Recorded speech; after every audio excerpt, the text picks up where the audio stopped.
The morning sun cast long shadows across the manicured gardens of Windsor Castle, as Catherine, Princess of Wales, stood at the tall windows of their private quarters. Her fingers traced the cool glass while she watched the groundskeepers tend to the roses below.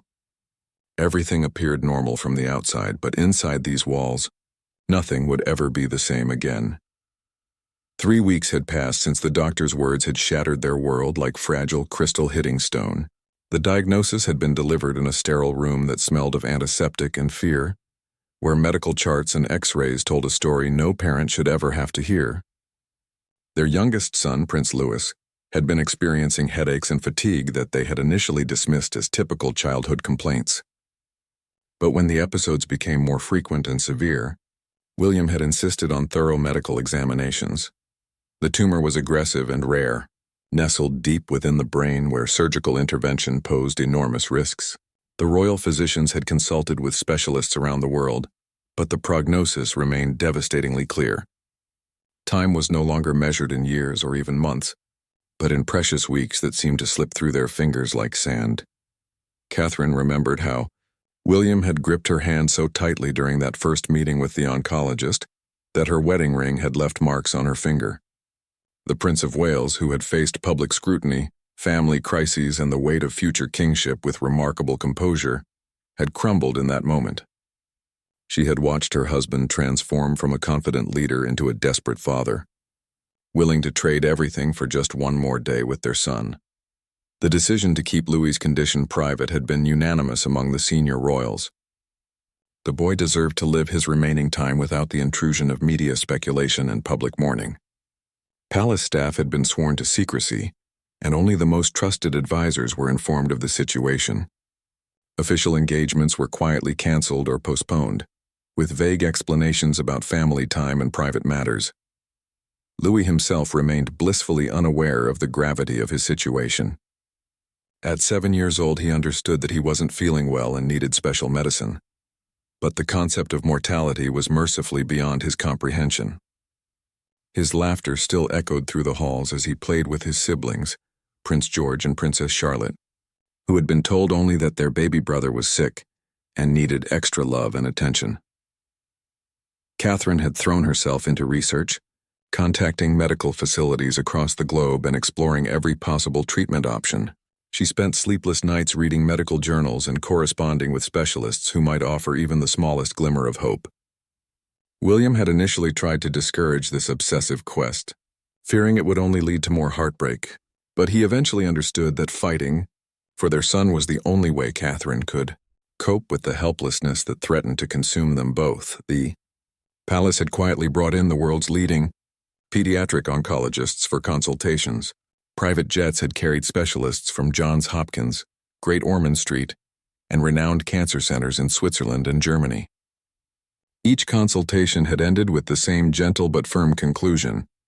They should focus on making Louis comfortable and ensuring his remaining time was filled with joy rather than aggressive treatments that would only cause suffering. As Catherine continued to gaze out the window, she noticed William approaching across the garden, returning from his morning run. This had become his routine in recent weeks, solitary runs through the estate grounds where he could process his emotions away from watching eyes. She could see the exhaustion in his posture, the way his shoulders carried the weight of unbearable knowledge. The sound of small feet thundering down the corridor interrupted her thoughts.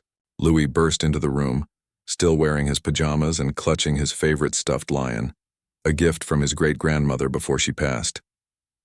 His face was flushed with excitement about some adventure he had planned for the day, completely oblivious to the way his mother's eyes immediately scanned his features for any sign of deterioration. Behind him followed Charlotte, trying to convince her younger brother to brush his teeth before breakfast, while George appeared with a book tucked under his arm, hoping to continue the story they had been reading together. The normalcy of these morning interactions felt both precious and surreal, as if they were all actors in a play pretending that their world wasn't quietly falling apart. Catherine knelt down to Louis's level, smoothing his tousled hair and kissing his forehead. She had become hyper-aware of every moment like this, storing them in her memory like photographs she could revisit when these opportunities would no longer exist.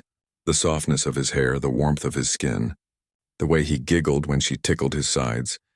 Every sensation was precious beyond measure. William entered the room just as the family was settling into their morning routine. He swept Louis into his arms, spinning him around until the boy squealed with delight. But Catherine caught the barely perceptible tremor in her husband's hands and the forced brightness in his smile. They had become experts at maintaining facades, protecting their children from the crushing reality while slowly drowning in their own grief.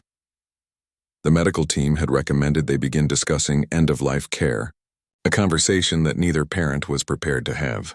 They had been provided with information about palliative care options and the importance of advanced directives, but these discussions felt like admissions of defeat that they weren't ready to make. Instead, they focused on creating as many beautiful memories as possible, turning each day into a celebration of their son's life. As breakfast was served in the family's private dining room, the conversation turned to plans for the upcoming weekend. Louis wanted to visit the stables to see the new foal that had been born the previous week, while Charlotte suggested a picnic in the garden if the weather remained favorable. George, ever the thoughtful older brother, proposed they work on the treehouse project that had been started but never finished. These simple family moments had taken on profound significance, transformed from routine activities into sacred experiences. Every laugh, every conversation, every shared meal was now viewed through the lens of finite time, making the ordinary extraordinary and the mundane magnificent. 2 months had passed since the diagnosis, and the autumn leaves were beginning their spectacular transformation around the Windsor estate.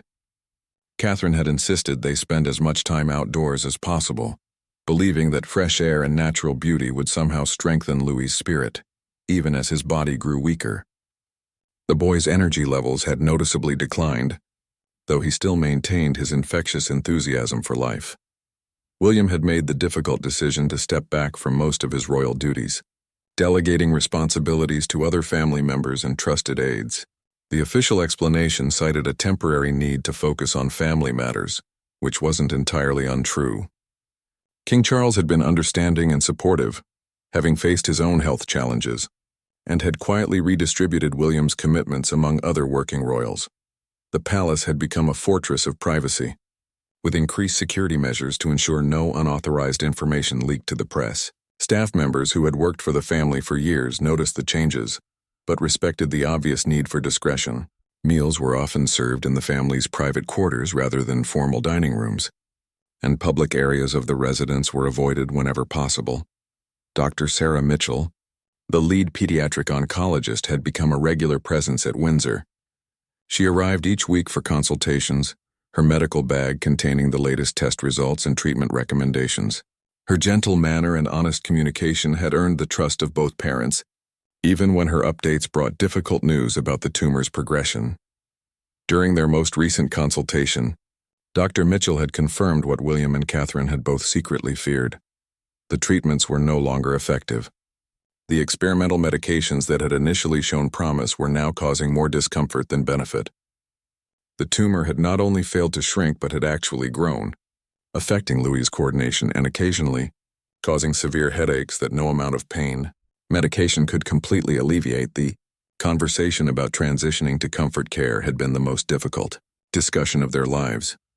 Dr. Mitchell had explained that they could likely expect several more weeks, possibly extending into the early winter months if they were fortunate.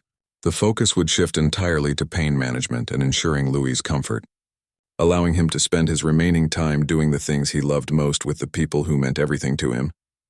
Catherine had surprised everyone, including herself, with her strength during that meeting. While William had struggled to maintain his composure, she had asked practical questions about pain management, dietary considerations, and how to recognize signs of distress.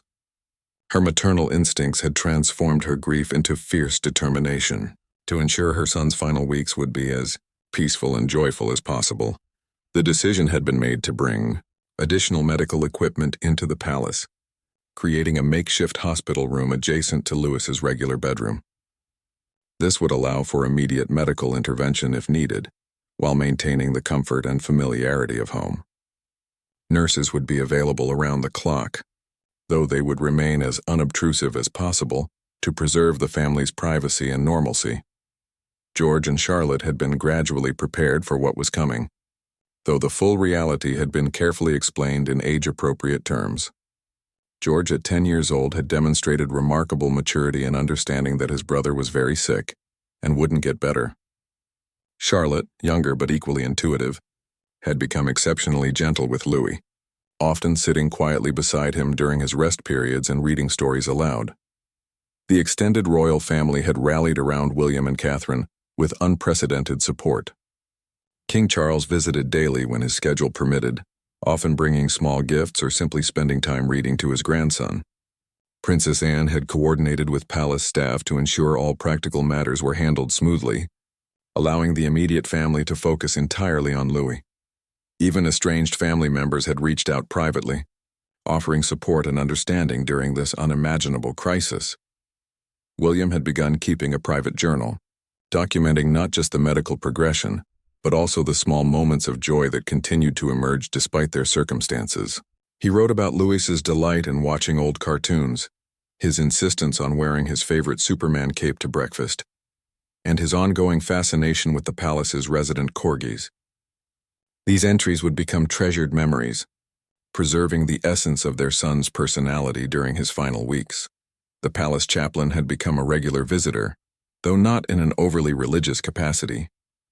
Louis enjoyed his stories about adventures and faraway places, and his gentle presence provided comfort to the entire family. He had privately counseled William and Catherine about finding meaning in suffering and maintaining hope even in the darkest circumstances, conversations that helped them navigate the complex emotions surrounding their son's condition. Catherine had started a memory project, gathering photographs and videos from Louis's short life and creating a comprehensive record of his personality, achievements, and the joy he had brought to everyone around him. Extended family members and close friends had contributed their own memories and photographs, building a beautiful tribute that would preserve his legacy for generations to come. The palace kitchens had been instructed to prepare whatever Louis wanted to eat, regardless of nutritional value or meal timing. His recent requests had included chocolate cake for breakfast, ice cream sandwiches for lunch, and elaborate fruit arrangements that he rarely finished but enjoyed creating. The kitchen staff had embraced these unusual requests with enthusiasm, understanding that bringing joy through food had become their contribution to his comfort. Sleep had become elusive for both parents, who took turns staying awake to monitor Louis during the night. They had moved a comfortable chair into his bedroom, ensuring that someone was always nearby if he needed anything. These quiet nighttime vigils had become opportunities for whispered conversations, reading stories by lamplight, or simply listening to their son's peaceful breathing. The media had begun to notice the reduced public appearances by the Prince and Princess of Wales, leading to increased speculation about the reasons for their absence. Palace communications staff had worked overtime to deflect inquiries while maintaining the family's privacy. Official statements cited ongoing commitments to private charitable work and family time, explanations that satisfied some but fueled further curiosity among persistent reporters. Despite the medical equipment and constant monitoring, efforts were made to maintain as much normalcy as possible. Louis still attended virtual lessons with his private tutor when he felt well enough, though these sessions had become shorter and more flexible. His artwork continued to decorate the family's living spaces, and his favorite books remained stacked beside his bed for easy access during rest periods. The first heavy frost of November had painted the palace gardens in crystalline beauty, but inside the warm walls of Windsor, time seemed to move differently. Louis's condition had stabilized somewhat, giving the family unexpected additional weeks together, though each day brought subtle changes that reminded them of the inevitable progression ahead. Catherine had transformed into a different version of herself, channeling her natural organization skills into creating the most meaningful possible experiences for Louis. She had contacted his favorite children's authors, arranging virtual story sessions where beloved characters came to life through personalized readings. Wildlife experts had brought small, gentle animals to the palace gardens, allowing Louis to interact with rabbits, baby owls, and even a young deer that had captured his imagination. William had commissioned artists to create a series of paintings depicting Louis's favorite stories and dreams. The boy had always been fascinated by space exploration and had expressed desires to become an astronaut when he grew up. Professional illustrators had created beautiful renderings of Louis as a space explorer, discovering new planets and making friends with alien creatures. These artwork pieces now decorated his room, transforming the medical environment into a wonderland of imagination and possibility. The relationship between the three siblings had deepened in ways that both heartened and heartbroken their parents. George had appointed himself as Louis's protector and entertainer, constantly devising new games and activities that could be enjoyed from bed or during rest periods. He had learned card tricks from palace staff and performed magic shows that never failed to elicit giggles from his younger brother. Charlotte had discovered a natural talent for storytelling, creating elaborate adventures featuring Louis as the hero who saved kingdoms and rescued magical creatures. Her vivid imagination and dramatic flair had turned bedtime stories into theatrical performances that the entire family looked forward to each evening. These stories had become so popular that Catherine had begun recording them, preserving Charlotte's voice and creativity. For future generations, the medical team had been amazed by Louis's resilience and spirit. Dr. Mitchell had privately shared with William and Catherine that the boy's positive attitude and strong family support system were contributing to his extended comfort period. While the tumor continued its relentless progression, Louis's pain levels remained manageable, and his cognitive function stayed largely intact, allowing him to continue enjoying interactions and activities. Palace staff had gone above and beyond their normal duties to contribute to Louis's happiness. The head gardener had created a special indoor garden in one of the unused rooms, complete with flowers that bloomed regardless of season, and a small fountain that provided soothing sounds. The kitchen staff had learned to create elaborate food sculptures and presentations that turned every meal into an artistic adventure, even when appetites were diminished. King Charles had arranged for private screenings of unreleased animated films, calling in favors with entertainment industry contacts to provide exclusive experiences for his grandson. These movie afternoons had become family events, with everyone gathering in the palace's private cinema to enjoy stories and laugh together. The normalcy of these shared experiences provided crucial emotional respite for everyone involved. The palace chaplain had introduced Louis to meditation and mindfulness techniques disguised as quiet games and breathing exercises. These sessions helped manage anxiety and discomfort, while providing peaceful moments that the entire family could share. Louis had become particularly fond of guided imagery exercises where he imagined flying through clouds or swimming with dolphins in crystal-clear oceans. Catherine had begun experiencing her own health concerns as the stress and sleepless nights took their toll. Palace physicians had quietly prescribed medication to help with anxiety and insomnia, recognizing that maintaining her strength was crucial for supporting her family. William had encouraged her to accept help from extended family members and trusted friends, though she remained reluctant to spend time away from Louis. The couple had started having difficult conversations about funeral arrangements and memorial services, topics that felt surreal and premature, but required careful planning given their public positions. They had decided that Louis would receive a private family burial, with any public memorial service planned for a later date, when they felt emotionally prepared to share their grief with the nation.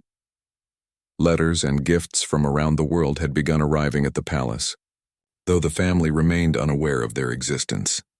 Palace staff had quietly intercepted these expressions of support and love, storing them carefully for a time when the family might find comfort in knowing how many people cared about them.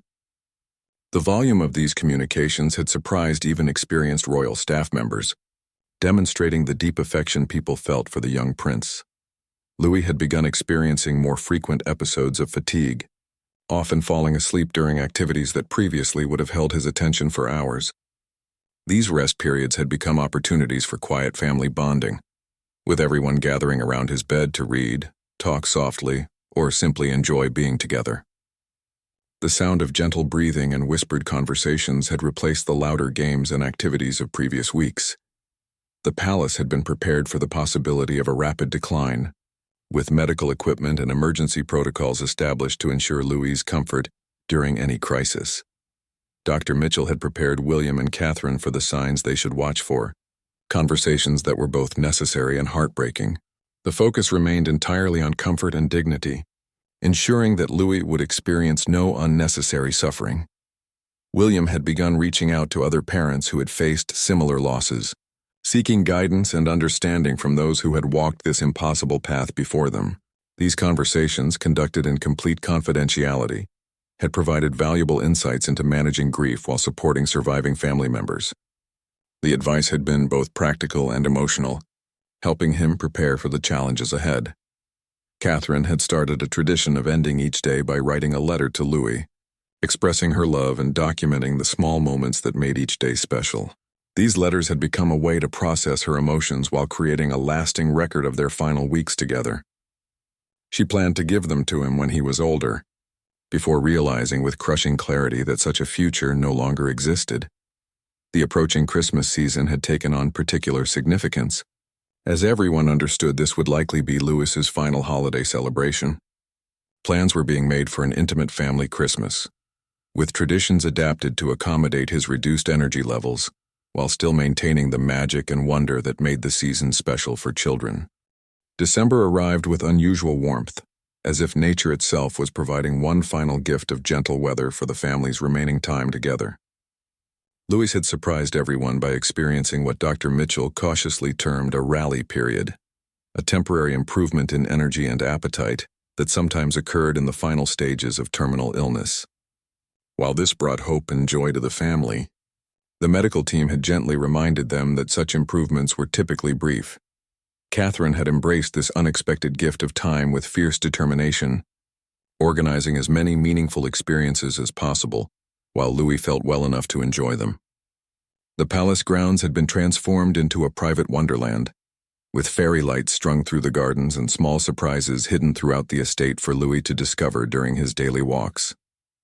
Every morning brought new adventures designed specifically around his interests and energy levels. The Christmas preparations had become a family affair, unlike any previous holiday season. Louis had been involved in every decision, from selecting decorations to planning the menu for Christmas dinner. His enthusiasm for the approaching celebration had infected everyone around him, creating an atmosphere of joy that temporarily overshadowed the underlying sadness that colored every interaction.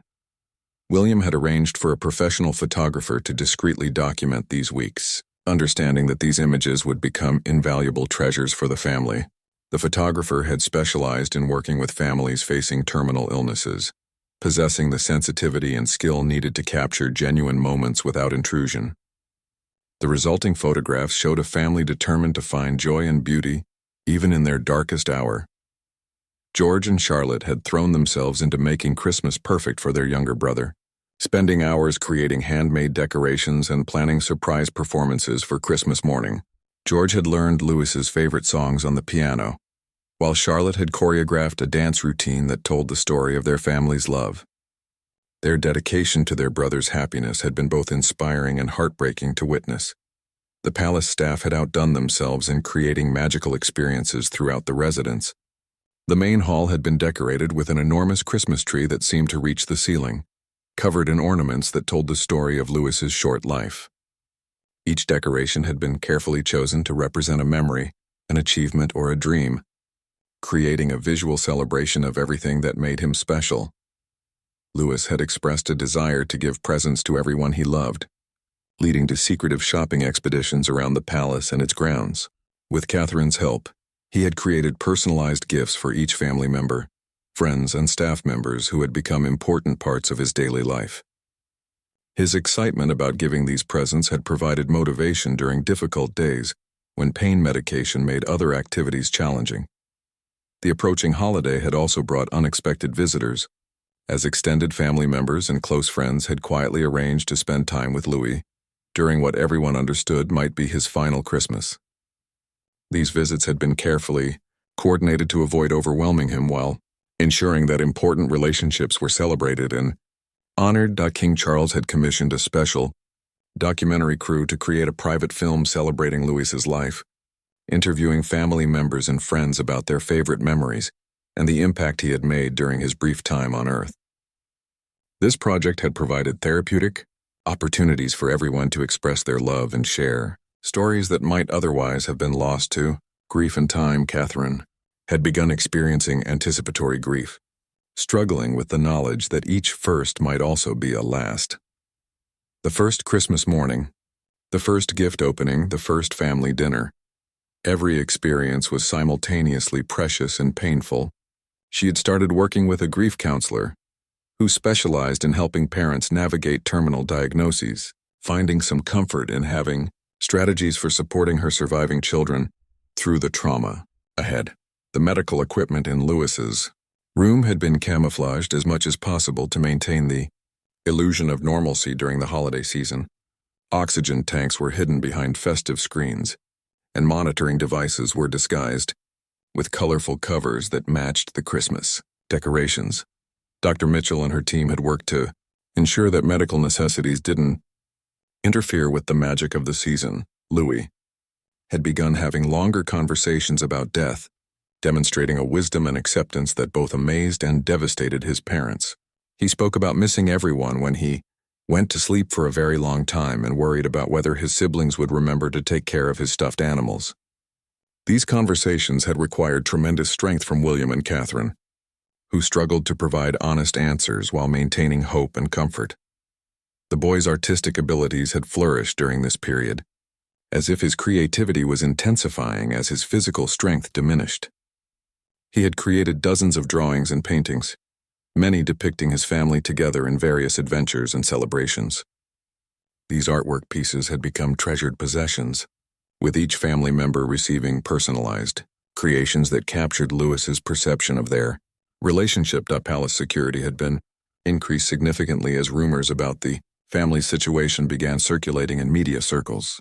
While no official confirmation had been provided, persistent reporters had noticed the pattern of canceled engagements and increased privacy measures. The security team had worked tirelessly to maintain the family's sanctuary while preventing unauthorized access or information leaks. William had begun making preliminary arrangements for the period immediately following Louis's death, understanding that grief would make decision-making difficult in the moment. He had worked with trusted advisors to prepare statements, coordinate with medical examiners, and ensure that all necessary protocols could be followed with dignity and privacy. These preparations had been emotionally exhausting but practically necessary. The couple had also begun planning how to support George and Charlotte through their brother's death and its aftermath. Child psychologists had been consulted about age-appropriate grief support, and arrangements had been made for ongoing counseling services. The importance of maintaining some normalcy for the surviving children had become a priority that would guide decisions in the difficult months ahead. Christmas Eve had approached with a mixture of excitement and underlying tension that everyone felt, but no one acknowledged directly. Lewis's energy levels had remained relatively stable, allowing for participation in family traditions while accommodating his need for frequent rest periods. The day had been structured around his comfort and preferences, with activities planned but easily modified based on his condition. The palace chaplain had prepared a special Christmas Eve service in the family's private chapel, designed specifically around Lewis's favorite hymns and stories. The intimate ceremony had been planned to celebrate not just the Christmas story, but also the gift of love and family that had sustained them through their darkest period. This service would serve as both a celebration and a farewell, though the latter purpose remained unspoken. Christmas morning dawned crisp and clear, with winter sunlight streaming through the frost-covered windows of Windsor Castle. Louis had awakened earlier than usual, his excitement about the holiday temporarily overriding the fatigue that had become his constant companion. Catherine and William had been awake for hours, watching their son sleep and treasuring these peaceful moments before the day's activities began. The family had gathered in the main sitting room where presents were arranged beneath the magnificent Christmas tree. Louis had insisted on wearing his favorite red sweater, the one with a reindeer that Charlotte had helped him pick out during a rare shopping expedition weeks earlier. His face had glowed with anticipation as he surveyed the wrapped packages, many of which contained gifts he had secretly prepared for his family members. George and Charlotte had awakened early as well, but their usual Christmas morning exuberance had been tempered by their awareness of their brother's condition. They had learned to modulate their energy to match Louis's capabilities, ensuring that their excitement enhanced rather than overwhelmed his enjoyment of the celebration. Their maturity and sensitivity had been remarkable throughout this difficult period. The gift-opening ceremony had proceeded slowly, with plenty of time for Louis to rest between presents and enjoy each surprise thoroughly. William had captured every moment on camera, understanding that these images would become irreplaceable treasures for the family's future. Catherine had positioned herself near Louis, ready to assist with wrapping paper or provide support if he became tired. Louis's delight in giving his handmade gifts had been infectious, bringing genuine smiles to faces that had carried worry and sadness for months. He had created personalized photo albums for each family member, filled with pictures and drawings that celebrated their relationship. For William, he had assembled images of their fishing expeditions and soccer games, accompanied by crayon drawings of them playing together. Catherine's album had contained photographs of their baking adventures and garden exploration, along with pressed flowers that Louis had collected during their nature walks around the estate. George's collection had focused on their brotherhood, pictures of them building with blocks, reading together, and sharing secrets that only siblings understood. Charlotte's album had celebrated their creative partnership, documenting art projects and imaginative games they had shared. The traditional Christmas breakfast had been adapted to accommodate Louis's diminished appetite, featuring all of his favorite foods in smaller portions that wouldn't overwhelm him. The palace kitchen had created miniature versions of traditional dishes, allowing him to taste everything without the pressure of finishing large servings. His joy in the special meal had been evident, even though he could only manage a few bites of each item. King Charles had arrived mid-morning, bringing additional gifts and his warm presence to the family celebration. His relationship with Louis had deepened significantly during these difficult months, as grandfather and grandson had discovered shared interests in history and storytelling. The king had read excerpts from classic adventure stories, adapting them to include Louis as the brave hero of each tale. The afternoon had been spent quietly, with the family gathered around Louis as he rested on the comfortable sofa near the fireplace.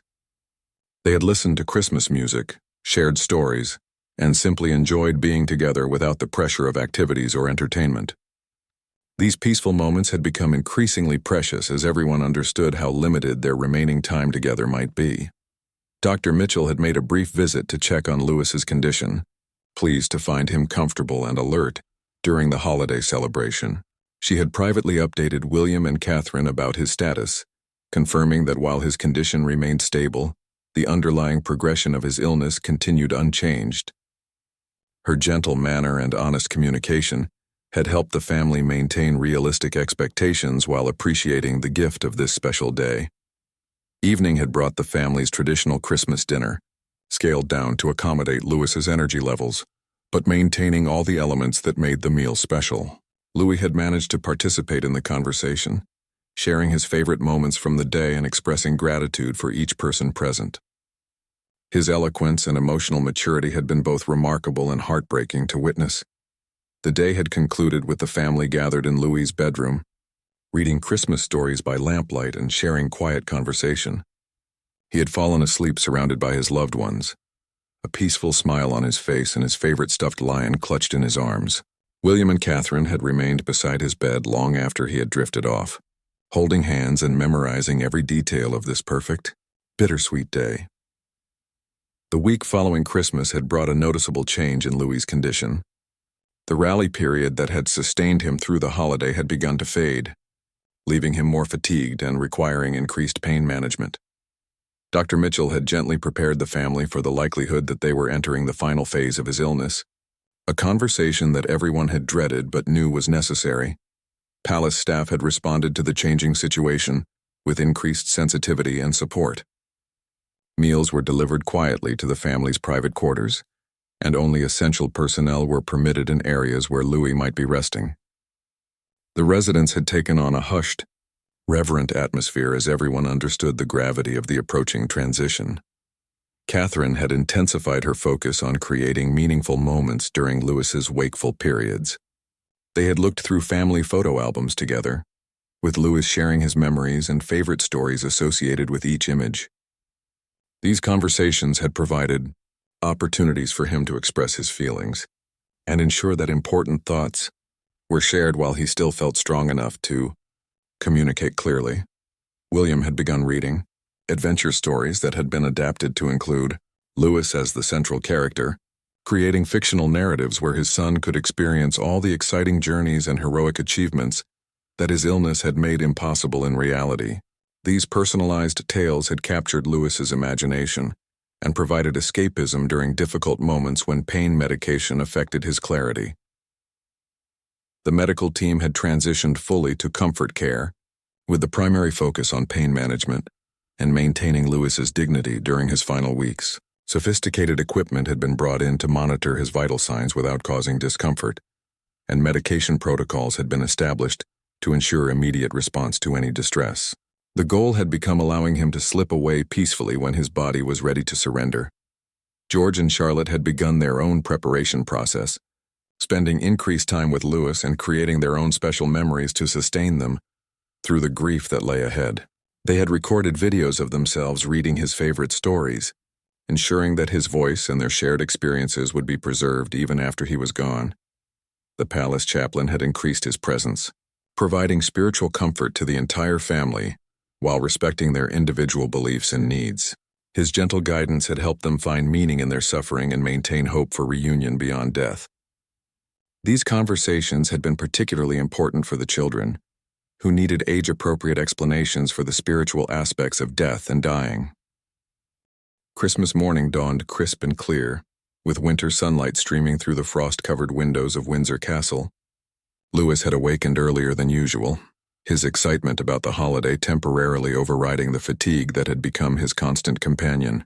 Catherine and William had been awake for hours, watching their son sleep and treasuring these peaceful moments before the day's activities began. The family had gathered in the main sitting room where presents were arranged beneath the magnificent Christmas tree. Louis had insisted on wearing his favorite red sweater, the one with a reindeer that Charlotte had helped him pick out during a rare shopping expedition weeks earlier. His face had glowed with anticipation as he surveyed the wrapped packages, many of which contained gifts he had secretly prepared for his family members. George and Charlotte had awakened early as well, but their usual Christmas morning exuberance had been tempered by their awareness of their brother's condition. They had learned to modulate their energy to match Louis's capabilities, ensuring that their excitement enhanced rather than overwhelmed his enjoyment of the celebration. Their maturity and sensitivity had been remarkable throughout this difficult period. The gift-opening ceremony had proceeded slowly, with plenty of time for Louis to rest between presents and enjoy each surprise thoroughly. William had captured every moment on camera, understanding that these images would become irreplaceable treasures for the family's future. Catherine had positioned herself near Louis, ready to assist with wrapping paper or provide support if he became tired. Lewis's delight in giving his handmade gifts had been infectious, bringing genuine smiles to faces that had carried worry and sadness for months. He had created personalized photo albums for each family member, filled with pictures and drawings that celebrated their relationship. For William, he had assembled images of their fishing expeditions and soccer games, accompanied by crayon drawings of them playing together. Catherine's album had contained photographs of their baking adventures and garden exploration, along with pressed flowers that Lewis had collected during their nature walks around the estate. George's collection had focused on their brotherhood, pictures of them building with blocks, reading together, and sharing secrets that only siblings understood. Charlotte's album had celebrated their creative partnership, documenting art projects and imaginative games they had shared. The traditional Christmas breakfast had been adapted to accommodate Lewis's diminished appetite, featuring all of his favorite foods in smaller portions that wouldn't overwhelm him. The palace kitchen had created miniature versions of traditional dishes, allowing him to taste everything without the pressure of finishing large servings. His joy in the special meal had been evident, even though he could only manage a few bites of each item. King Charles had arrived mid-morning, bringing additional gifts and his warm presence to the family celebration. His relationship with Lewis had deepened significantly during these difficult months, as grandfather and grandson had discovered shared interests in history and storytelling. The king had read excerpts from classic adventure stories, adapting them to include Louis as the brave hero of each tale. The afternoon had been spent quietly, with the family gathered around Louis as he rested on the comfortable sofa near the fireplace. They had listened to Christmas music, shared stories, and simply enjoyed being together without the pressure of activities or entertainment. These peaceful moments had become increasingly precious as everyone understood how limited their remaining time together might be. Dr. Mitchell had made a brief visit to check on Lewis's condition, pleased to find him comfortable and alert during the holiday celebration. She had privately updated William and Catherine about his status, confirming that while his condition remained stable, the underlying progression of his illness continued unchanged. Her gentle manner and honest communication had helped the family maintain realistic expectations, while appreciating the gift of this special day. Evening had brought the family's traditional Christmas dinner, scaled down to accommodate Louis's energy levels, but maintaining all the elements that made the meal special. Louis had managed to participate in the conversation, sharing his favorite moments from the day and expressing gratitude for each person present. His eloquence and emotional maturity had been both remarkable and heartbreaking to witness. The day had concluded with the family gathered in Louis's bedroom, reading Christmas stories by lamplight and sharing quiet conversation. He had fallen asleep surrounded by his loved ones, a peaceful smile on his face and his favorite stuffed lion clutched in his arms. William and Catherine had remained beside his bed long after he had drifted off, holding hands and memorizing every detail of this perfect, bittersweet day. The week following Christmas had brought a noticeable change in Louis's condition. The rally period that had sustained him through the holiday had begun to fade, leaving him more fatigued and requiring increased pain management. Dr. Mitchell had gently prepared the family for the likelihood that they were entering the final phase of his illness, a conversation that everyone had dreaded but knew was necessary. Palace staff had responded to the changing situation with increased sensitivity and support. Meals were delivered quietly to the family's private quarters, and only essential personnel were permitted in areas where Louis might be resting. The residents had taken on a hushed, reverent atmosphere as everyone understood the gravity of the approaching transition. Catherine had intensified her focus on creating meaningful moments during Louis's wakeful periods. They had looked through family photo albums together, with Louis sharing his memories and favorite stories associated with each image. These conversations had provided opportunities for him to express his feelings and ensure that important thoughts were shared while he still felt strong enough to communicate clearly. William had begun reading adventure stories that had been adapted to include Louis as the central character, creating fictional narratives where his son could experience all the exciting journeys and heroic achievements that his illness had made impossible in reality. These personalized tales had captured Louis's imagination and provided escapism during difficult moments when pain medication affected his clarity. The medical team had transitioned fully to comfort care, with the primary focus on pain management and maintaining Louis's dignity during his final weeks. Sophisticated equipment had been brought in to monitor his vital signs without causing discomfort, and medication protocols had been established to ensure immediate response to any distress. The goal had become allowing him to slip away peacefully when his body was ready to surrender. George and Charlotte had begun their own preparation process, spending increased time with Louis and creating their own special memories to sustain them through the grief that lay ahead. They had recorded videos of themselves reading his favorite stories, ensuring that his voice and their shared experiences would be preserved even after he was gone. The palace chaplain had increased his presence, providing spiritual comfort to the entire family, while respecting their individual beliefs and needs. His gentle guidance had helped them find meaning in their suffering and maintain hope for reunion beyond death. These conversations had been particularly important for the children, who needed age-appropriate explanations for the spiritual aspects of death and dying. The morning of January 28th dawned gray and quiet, with soft snow continuing to fall beyond the palace windows. Louis had awakened briefly around sunrise, asking for water and commenting on how beautiful the snow looked on the garden trees. Catherine had helped him sip from his favorite cup, while William adjusted his pillows to provide a better view of the winter landscape outside. Dr. Mitchell had arrived for her daily visit, noting that Louis's breathing had become more irregular overnight, and his responses were slower than previous days. She had spoken privately with William and Catherine, gently indicating that this might be the beginning of his final transition. The family had been prepared for this possibility, but hearing the words still felt like a physical blow to their hearts. George and Charlotte had been brought to Louis's bedside after breakfast, where they had shared quiet conversation and gentle touches with their younger brother. Louis had managed to tell them he loved them and asked George to take care of Charlotte, demonstrating clarity and emotional maturity that amazed everyone present. These final coherent interactions had been treasured gifts that the family would carry forever. As the day progressed, Louis had drifted into longer periods of sleep, occasionally awakening to find his parents holding his hands and speaking softly to him. William had read passages from his favorite adventure stories, while Catherine had sung the lullabies that had comforted him since infancy. Their voices had provided a constant backdrop of love and security as his body prepared for its final journey.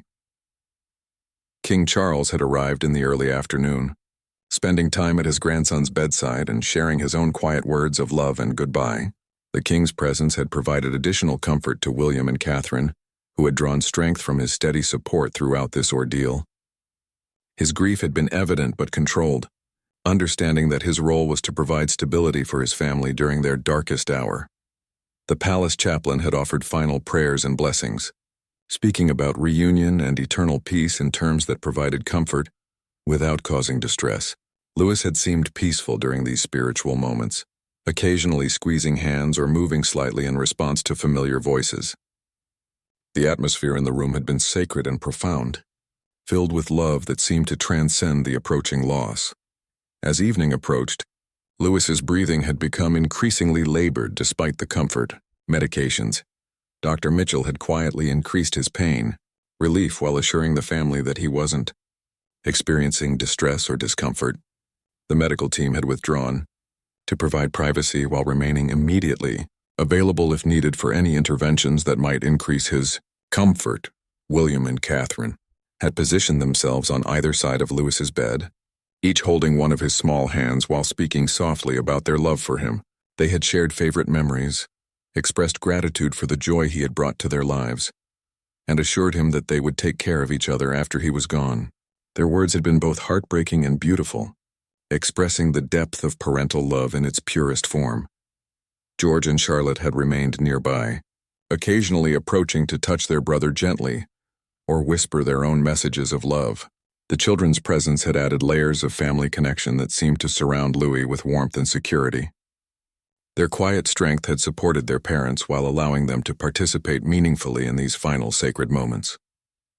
Around 9 o'clock that evening, Louis's breathing had begun to slow noticeably, with longer pauses between each breath. Dr. Mitchell had confirmed that this was the natural progression toward death, assuring the family that he was comfortable and peaceful. The room had grown even quieter as everyone focused entirely on Louis's needs and their final opportunities to express their love. Catherine had begun singing "Twinkle, Twinkle, Little Star," the song that had been Louis's favorite since he was a baby. Her voice had trembled with emotion but remained strong and clear, providing the familiar comfort of his mother's love during his transition. William had joined her for the second verse, their voices harmonizing in a way that seemed to fill the room with peace and beauty. As Catherine's song had continued, Louis's breathing had become increasingly shallow, with longer intervals of stillness. His face had remained peaceful and relaxed, showing no signs of distress or discomfort. The family had maintained their gentle touches and soft words, ensuring that he felt surrounded by love and security as his body prepared to surrender. At 9:47 p.m., Louis had taken his final breath, a soft exhale that had simply faded into silence. The transition had been so gentle that it had taken a moment for everyone to realize that he was gone. William and Catherine had continued holding his hands, unwilling to break the connection even as they understood that their son's spirit had departed from his tired body. The silence that had followed had been profound and sacred, broken only by quiet tears and whispered prayers. Dr. Mitchell had approached after several minutes to confirm what everyone already knew. Her gentle examination conducted with the utmost respect and dignity. She had pronounced the time of death and offered her condolences before withdrawing to allow the family private time with Louis. William and Catherine had remained beside their son for hours, holding him and each other while processing the reality of his death. George and Charlotte had been encouraged to say their final goodbyes before being gently led away by trusted staff members who would provide comfort and support throughout the night. The couple had needed this time alone with Louis to begin accepting that their nightmare was finally over, even as their grief was just beginning. The palace had immediately implemented protocols that had been carefully planned for this moment, ensuring that Louis's dignity was preserved while necessary procedures were followed. The medical examiner had been contacted, and arrangements had been made for the careful transport of his body when the family was ready to release him. Every detail had been handled with the reverence and respect appropriate for a beloved child and member of the royal family. In the days that followed, the world had indeed fallen silent as news of Prince Louis's death had been announced. The outpouring of grief and support from around the globe had been overwhelming, demonstrating the profound impact that one small boy's life had made on countless people. William and Catherine had found comfort in knowing that their son's brief time on earth had been filled with love and had touched so many hearts. Their final embrace in those sacred moments after Louis's death had spoken volumes about their love for him and for each other.